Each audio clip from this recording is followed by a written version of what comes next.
Hi, everyone. Welcome to our broadcast today. I'm Nikki Straley. I'm a registered dietitian nutritionist with Providence Sports Medicine. As a reminder, the information provided during today's event is for educational purposes only. It is not intended, nor is it implied to be a substitute for professional medical advice. If you have any questions regarding medical conditions or treatment plans, please consult your physician. Participating in this event does not create a physician-patient relationship. Now, let's begin. So joining me today is my good friend and my coworker, Stacey Cochran. She's the Sports Medicine Clinical Program Manager for Providence Health and Services in the Sports Medicine Department. And so welcome, Stacey. Hi, good morning. How are you today? I'm great. How are you? Good. I feel like we're all kind of like waiting for the snow to come. So, there's a little bit of anticipation, I think, in the air, right? There certainly is. There certainly is. So to get us started, tell us a little bit about yourself and your role with Providence. It's interesting. I was reflecting a little bit on that this morning and realized that this July I will have been at Providence for 20 years. I spent the large portion of that as an outpatient PT, and about 5 years ago transitioned over to the Providence Sports Medicine program, where I'm a program manager. A portion of my work is managing the health and wellness programs that we put out into the community, which, has taken on a little bit of a different role given COVID. We've had to look for ways to provide socially distant and virtual education. I'm also a mom of 3 very active kids and am constantly faced with the challenge of helping them develop some healthy habits. So I think about this stuff a lot.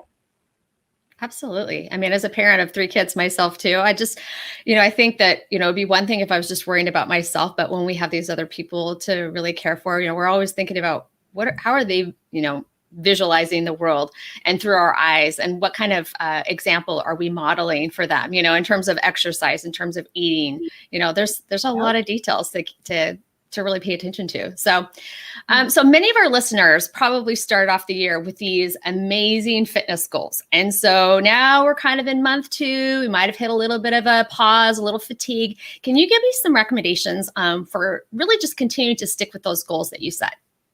Sure. I think, first of all, revisiting that goal, hopefully, if you set goals, they were attainable and measurable. We like to refer to those goals as SMART goals.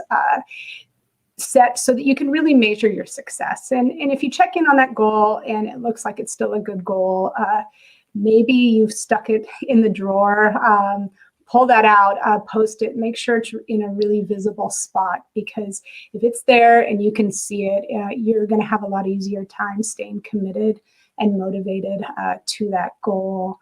Another recommendation that we like to make is make sure to schedule your exercise. No different than if you'd schedule a meeting on your calendar or schedule an appointment for yourself or somebody in your family. Stick that on your calendar so you make sure that it happens. Then there's, really simple things that we like to recommend. If you're able, start the day out in your exercise clothes so that when you have that free moment, you're really set and ready to go. Another thing to consider is if you're having one of those days where you're not going to have that chunk of time allotted for your full workout, think about breaking your workout up into a few 15-minute segments. And so I can carve out 15 minutes here and there, and by the end of the day, you can get that full workout in. And I think lastly, just checking in and ensuring you have all the tools necessary to meet those goals. An example would be if you've set a strength training goal and you have figured out what you're going to start with for some light weights, well, you're going to need to progress. So thinking about and having available that next progression of weights, looking around what household items you can use, and just make sure you've got all the tools so you can meet those goals. Those are great tips. Thanks, Stacey. I appreciate that. And I know I'm someone that I already got my workout in today. So it was the first thing that I did. And I know sometimes you have every intention of doing it later, but as the day goes on, more things get piled to your plate. So I like that idea of really having that time carved out, that it's like, this is my exercise time. Just like, I made my hair appointment, it's in there. We can't change it. So, this past year, you mentioned it has been hard to cope with all the stuff going on with the pandemic, but, have any of your recommendations changed? Yes, no, tell me about that. I think that's a really interesting question because in some obvious ways, everything's changed and what we recommend has had to change. But in other ways, it hasn't. Most of us know there's a tremendous emotional well-being benefit to exercise. So now more than ever, so we could argue that it's so important to get that exercise in. Setting good goals and holding yourself accountable is so important. At the same time, I think giving yourself a little grace and forgiveness is important too. Our lives are hard and complicated right now. And so giving yourself a little flexibility, not beating yourself up. If maybe today didn't work out, tomorrow's a new day. We talk about a lot, we've talked about a lot about this year, about getting creative with what you have at home, realizing it doesn't take a lot of space. It doesn't take a lot of equipment to really get a good workout at home. In some videos you'll see later and have access to, you'll see that many household items can be substituted for weights. And also we remind people to not forget to take advantage of the great outdoors. We live in a great place and there's lots of ways to get some exercise out there. I absolutely agree. So I was out there this morning and it was a little bit of sleet going on, but there are some places where, like some places in the Northeast where you can't exercise, when it's dumping snow. And so, we do have the privilege, I think, of being in an environment where we can be outside. And I love the idea of using, items that you have around the house, if you don't have weights, because I know that especially last year, weights were really hard to come by, and it was, you couldn't even order them online because they were so popular. So, knowing that you can use, I don't know, cans of beans or different things for exercise tools, I think that's great. So, Exactly. yeah, can you tell me some of the available resources that Providence has for patients and for caregivers? Yes. Providence has done a great job. Several of the programs that really producing some free exercise videos for caregivers, for the community. We recently dropped a couple videos for an at-home total body strength workout. One of the videos is geared a little bit more towards that beginner, somebody who hasn't done a lot of resistance training. There's a lot of modifications built in the video so that somebody can really cater that exercise to their abilities. The other are geared more towards that person that has done quite a bit of resistance training and has a pretty strong fitness program, but they're looking for something just a little different to do. So those videos, I think we're making them available for listeners right now. The link to them, they live on our website and are really great. I've done them myself a few times. I've brought my kids in. They come in and out, and it's a great way to just quickly get in a good workout. For any young listeners out there or parents of young athletes, last summer, Providence Sports Medicine developed a 6-week fitness and performance program for those athletes while they were, out of sport. I know some of the high school sports are starting right now, but if you're a high school athlete or have a high school athlete at home that maybe their season's going to be starting a little bit later, right now would be a great time to engage in that 6-week program to make sure they're ready and hopefully ward off some of those injuries that might happen if they haven't been as active. For families starting out on a fitness journey, new to fitness, Basecamp's Fit Project is a really great resource. And so I would certainly check out that as well. And speaking of Basecamp, they offer a lot of free resources for caregivers and for community members. Movement Monday is one of my favorite. Each Monday they drop an exercise video led by a personal trainer. Simple but really effective workouts you can do at home.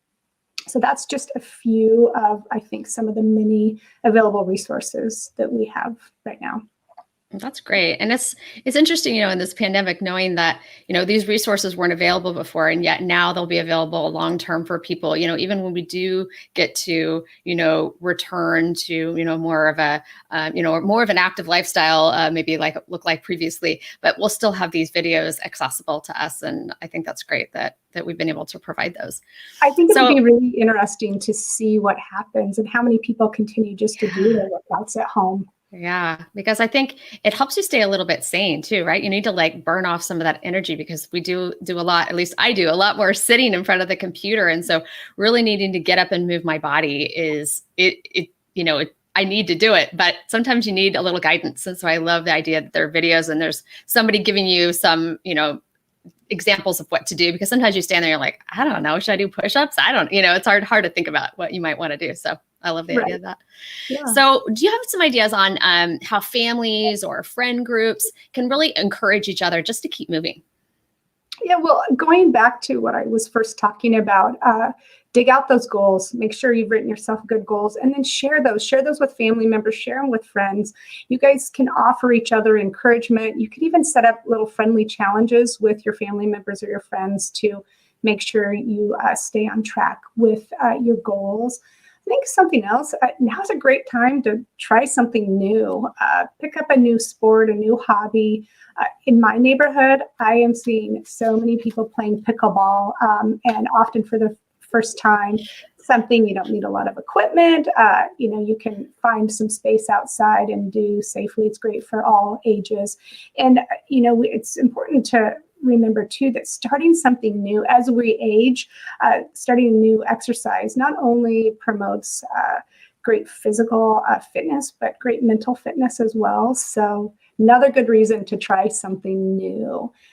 And if you were somebody prior to this that really enjoyed going and having a cup of coffee with a friend, well, take that to a different place and call that friend up and go for a walk, take a hike. And so you're getting that social emotional connection, but you're also getting some fitness at the same time, and maybe encouraging somebody who wasn't going to get to be active that day to be active. And I think lastly, just taking advantage of what's out there that hasn't been canceled. There's some great winter activities that you can do with your family. And I think as spring comes, we'll have more opportunities. Other activities will open up.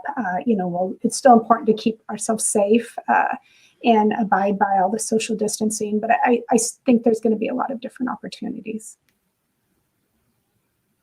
I agree. I think it's going to be great. I mean, like you said, as the weather gets better, there are things like, we're able to go out and paddleboard or kayak or, things like that. So right now, these indoor activities kind of take priority, and that's okay, because, as the weather improves, we know that we'll be able to move more outside. Yes. Although given what we think is going to happen the next 4 or 5 days, we might be waiting a little bit Yeah. with all the weather. Let's see here. I see one question. Yeah, let me go ahead and ask that question. And just a reminder, if people do have questions they want to ask during the presentation today, feel free to do that, and we'll try to get to those before we're done. So the question for today is, thank you, Jordan, is for as we age, what can we do to ensure continued pain-free joint function? That's a great question. That's a really great function. Great question. I think first and foremost, don't stop moving. Continuing to move is really important. Our joints like to move. I think second, making sure that the activities that you choose are appropriate for your age and where your joints are. There are maybe as you age, doing less high impact activity will suit you better. Once pools open up, being in the pool is great now. Is that something you can do safely right now? Not a lot of people have access to that. So I think it comes a little bit down to an individual level, but there are Tai Chi, there is yoga, there are so many different low impact exercises that have great benefit and offer pain-free joint activities. Okay, I don't see any other questions. And since we talked quite a bit about exercise, Nikki, why don't we switch over to your area of expertise and talk a little bit about nutrition? The first question I had for you is, what advice would you give to somebody who might have set some nutrition goals at the new year and maybe need a little more encouragement to stick with their goals? Great question.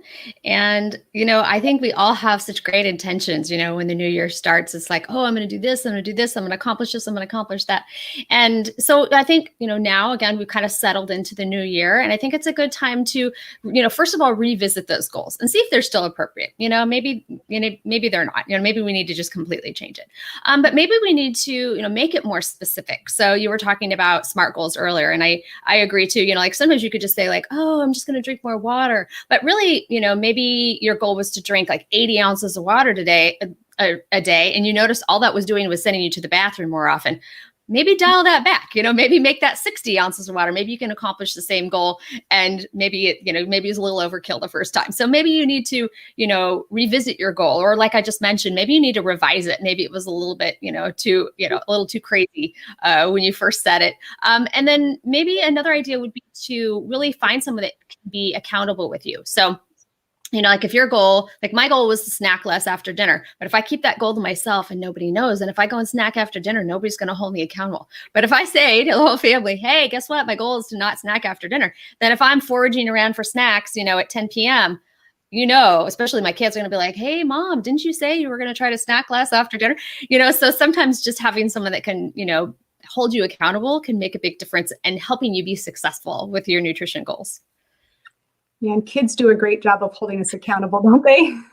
Yeah, but friends can do that too, right? They're not going to know if you're foraging around at night for a food, but they can also, send you a message and just be like, hey, how are you doing with your goals? And, maybe even set a time, when you're doing that socially distant walk, you can say, how are you doing with those goals that we talked about last week?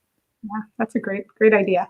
So I have a question I've heard a little bit about this concept of personalizing your plate. Can you tell me a little bit more about what that means and how that could work for somebody? Yes. So first of all, the USDA has many years ago, we had the food guide pyramid, and then, like 10 years ago, they switched to My Plate. So this is just an example of what the My Plate looks like. So let's turn it so it's right side up. There we go. So you can see you've got fruits, vegetables, grains, and protein. But that's just a really simplified plate. And honestly, not everybody's plate's going to look like that. So your plate may look different for a number of different reasons. So if, maybe culturally, your plate is going to be, instead of a plate, it's going to be a bowl. It might be filled with rice and beans and vegetables. And then for someone else, maybe they have, a medical condition. So my plate looks a little bit different because I have celiac disease. So I'm not going to have any gluten on my plate because I have to follow 100% gluten-free diet. So maybe my grain is going to be a gluten-free grain, which could be rice, something that's naturally gluten-free, or it could be, some other gluten-free like pasta that's made out of corn or rice or, quinoa or another material. So, maybe you have a reason medically that your plate might look different. Someone with diabetes might have a plate that looks different than someone else who is a weightlifter, right? So these are all different kinds of plates and all different reasons why our plates might look different. Someone else, might have, ethical concerns about certain types of food. And so maybe, they're going to make sure all of theirs is, sustainably sourced, or they want to make sure it's all, organic or free range. So, again, what's on my plate is going to be different than it's what's on someone else's plate. And that's the idea really of personalizing your plate. I'm not looking at someone else's plate and saying, oh, what's on your plate? That shouldn't be on there because this is what's on my plate. So, knowing that it's okay to have a different balance of nutrients on our plate, but we still want to try to get the same principles in there. We still want to have some protein. We still want to have some, some grain, some whole grain, and we want to have fruits and vegetables, because we know that the people that eat more fruits and vegetables have less chronic illness, and that extends to cancer, diabetes, a lot of inflammatory illnesses. And so really keeping those vegetables and those fruits at the forefront are going to be really helpful for you and your health long term. That makes a lot of sense. And I see it play out kind of naturally, even in my household and in others, because we all do have a few different needs that we need to cater to. So that makes a lot of sense. And I really like nutrition that makes sense because it's so much easier to do. Talk to me a little bit about diets. I know sometimes people like to start the new year off with a diet. For example, there's a Mediterranean diet, there's a keto diet. I know there's a lot of others out there. What are some differences in the diets? Yeah, that's a great question. So, first of all, the Mediterranean diet, just to talk a little bit about that, because it's gotten a lot of press really in the recent years. So, it's actually, so the U.S. News and World Report, first of all, they have the best diets, and they take 25 health professionals. They look at the science, they look at the research, and then they really analyze, for a number of different things. They look at the criteria of short-term weight loss, long-term weight loss, effective for cardiovascular disease prevention, preventing diabetes, ease of compliance. And they look at all of these different parameters, and then they say, okay, let's rank these diets. And so the Mediterranean diet has ranked number one for the last 4 years in a row. But what's interesting about the Mediterranean diet, which, is actually, it's not a specific diet like you want to think about it, because when we think diets, we think rules. And the Mediterranean diet is really more like guidelines. So really it's focusing on, fruits and vegetables and whole grains and less alcohol and less dairy, more plant-based protein and less beef, some more chicken and fish, that type of thing, using olive oil in cooking, things like that. And really focusing on the monounsaturated fat. So like, avocados and like I mentioned, the olive oil. So it's more like guidelines on people that live in the Mediterranean area. They tend to live longer. And so they said, well, why do they live longer? And so they looked at their diets and they said, well, what are the things that they do that are alike? And so that's where this Mediterranean diet concept really came from. Whereas diets like the keto diet or Whole30 or, even paleo, they have they're a lot more rules based. So it's a lot more like, you can eat this and you can't eat that. So like when you eat a keto diet, there's a lot of different versions of the keto diet, to be honest. And some of them will say no more than 20 grams of carbohydrate a day, or 50 grams or 100 grams. There's a lot of different parameters, but it's like, that's a hard and fast rule. So when you're thinking about, what kind of diet, you want to lead long-term, think about sustainability. Keto diet can be helpful for like short-term weight loss. It can be helpful for people with diabetes and moderating their blood sugars. But how, can you really do it long-term? Can you really picture yourself not eating birthday cake again, or eating birthday cake, made out of things like, monk fruit and, almond flour? Yeah, you could do that. But, is that something you really want to do long term? So when thinking about diets, I really encourage people to think about, what's important to you, from a cultural perspective, from an ethical perspective, from a health perspective, from a financial perspective, because some of these diets are really expensive too, right? Mm-hmm. So if you just bring it down to the basics and you say, we're just going to try to get more fruits and vegetables, more whole grains, less red meat.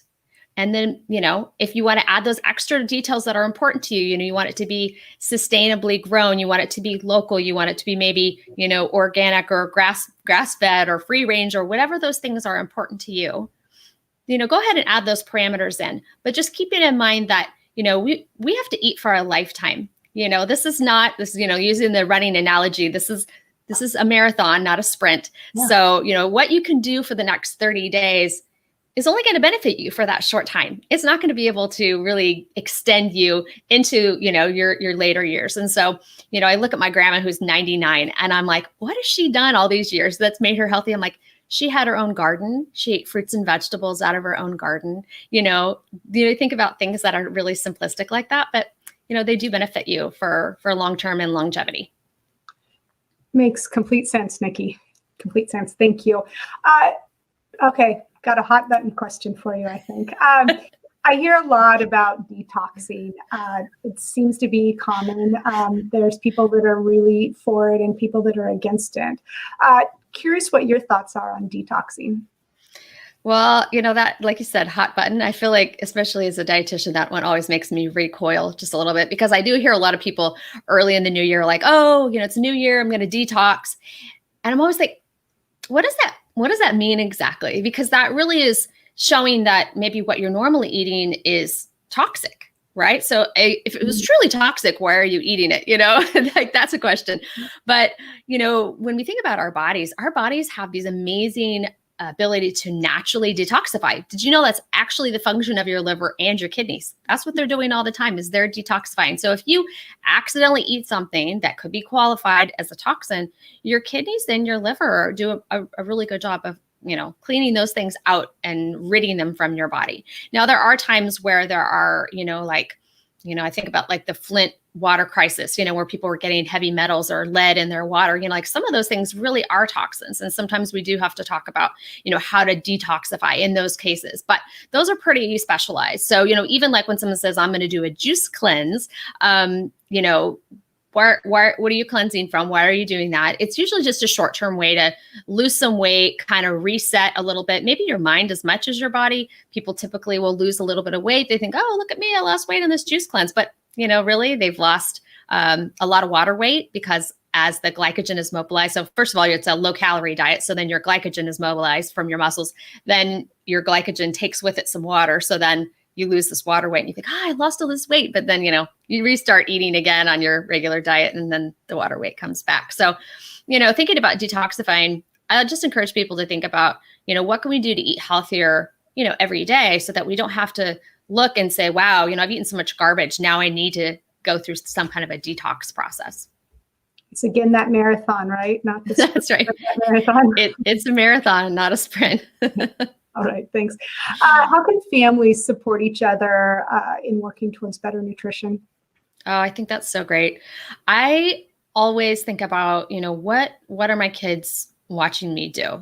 So you can't, you can say you can lead the horse to water, but you can't make it drink, right? So when the kids are little, you can definitely, say, here's your vegetables. You need to eat these vegetables. As they've gotten older, because my kids are teenagers now, I can't make them eat their vegetables, but definitely, modeling is an important thing. So if you're not eating vegetables or fruits, your kids aren't either. So, one of the things we do is we use imperfect foods. It used to be imperfect produce where they get kind of like wonky produce and you can order it online and we get it sent every other week. So they help choose some of the vegetables that we receive. And so we have tried new vegetables, and that's been a way that we've expanded our vegetable palette. In a couple of months, we'll be planting our seeds for our garden this year. And so, inviting them to choose what we're going to plant this year, because that also means what we're going to eat this year. And then experimenting some different ways of making foods.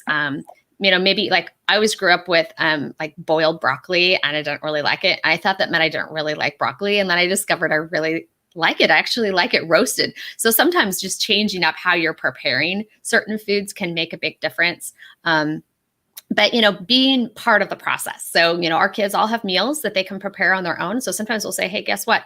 This week you're making dinner on Thursday. If you need me to buy some supplies for you, I can do that. But, make sure that, you're ready because you're on and you're making dinner for the whole family. Gosh. Great tips, Nikki. Thank you. And thank you for joining me in co-hosting this event today. And thank you to everyone out there listening, and for those that provided questions. We really appreciate it. If you are looking for medical advice, please visit providence.org and make sure to follow us on social media at Providence on Twitter and under Providence Health System or Providence Sports Medicine on Instagram, Facebook, and LinkedIn. And Nikki, I think we are just about out of time. Do you have any last thoughts? I guess my only other thought is I just want to encourage people to take their vitamin D. That was something that came up this year. I don't know if you've heard the research, but there was a group of international physicians that got together and made a consensus saying that the RDA for vitamin D is too low, and that they recommend that it's higher, so that it's actually people who are taking 4,000 to 5,000 international units a day. You, of course, want to discuss this with your physician. But the reason is because we discovered that people that have lower vitamin D levels actually have worse outcomes if they do get COVID. So they're more likely to be in the ICU and have, critical outcomes. And so making sure your vitamin D status is, adequate is really important. So I encourage you to discuss that with your physician. So that was just my one last tip for today. Great. I probably should have asked you that before I said thank you. But that's okay. Great tips to leave everyone with. Thank you again, Nikki, and thank you to everyone for joining us. And thank you, Stacy, for co-hosting with me. I appreciate it. Absolutely. All right. Have a great day, everyone.